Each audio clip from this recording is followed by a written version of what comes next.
So, new topic is going to be about why or how phones and other technology should be used in school and in the classroom. So, basically, since technologies came so far, since like the beginning of schools where they just use textbook and stuff, got this laptop or this desktop here, which also you can use in laptops or you can use phones. Anything you need to know for school, right at your fingertips. Many schools, however, like they see it as a negative only. They don't see like the positives that comes with it. So they say no phones, no laptops, strictly pen, pencil, and paper.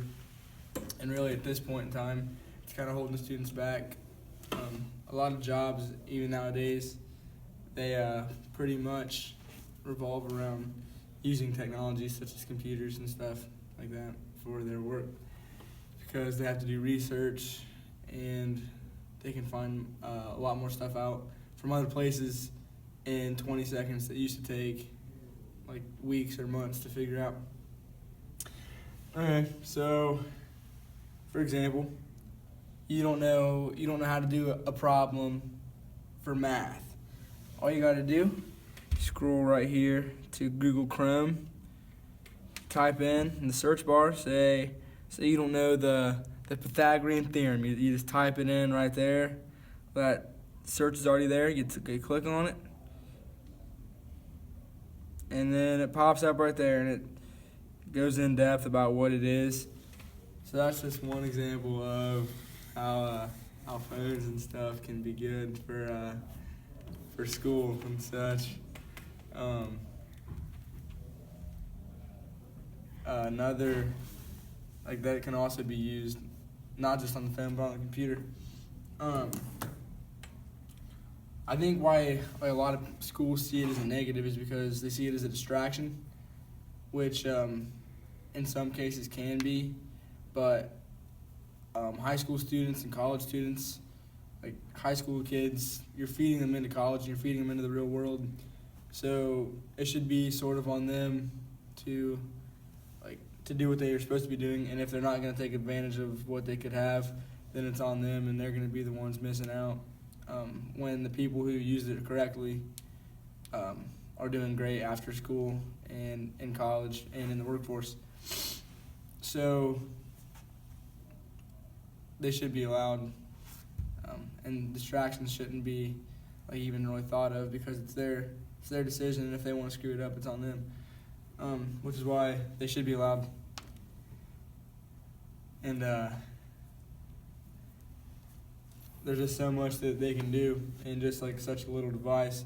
Plus it's handheld, so it's not big and bulky like carrying around a backpack all the time or having to get out a notebook and write stuff down. There's so many little things that you can do on here that make school so much easier and so much like more user friendly to everybody. Because there's apps that you can get on your phone to help you study or to help you remember things. There's notes, memos, all kinds of stuff like that you can write down, and I can have your phone remind you of work that you have to get done for school. You can put a timer on or an alarm to remind you, hey, I have to do this work. So all in all, this thing is like a great device for school and can really help out greatly for students.